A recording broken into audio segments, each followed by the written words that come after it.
25 мартка караган түнү саат 12-де Кыргызстанда элди жана турак жай фондун каттоо өнөктүгүнүн биринчи этабы башталды. Алгачкы катталуучулар Манас эл аралык аэропортундагы чет мамлекеттерге кетип жаткан өлкө жарандары болду. Өнөктүктүн биринчи этабы 3-апрелге чейин уланат. Ал эми каттоонун экинчи этабы алыскы тоолуу райондордо 23-апрелге башталып, 2-майда жыйынтыкталат. Мамлекеттик масштабтагы каттоо өлкө аймагында жашаган калктын расмий санын аныктоо үчүн 10 жылда бирден жүргүзүлөт. 2019-жылга пландалган каттоо коронавирус пандемиясына байланыштуу кийинкиге жылдырылган.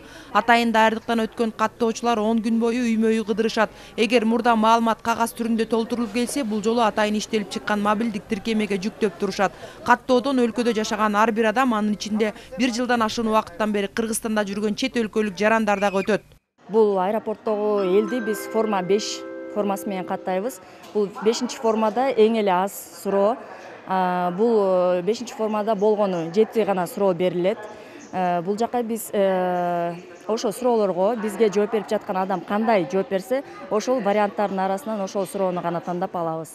Азыркы учурда мына мен азыр 5 мүнөттүн ичинде бир семья, бир үй бүлө башка чет өлкөгө кетип жаткан экен. Мына ушул үй бүлөнү 5 мүнөттүн ичинде кабыл алганга, 4 кишини кабыл алганга жетиштим.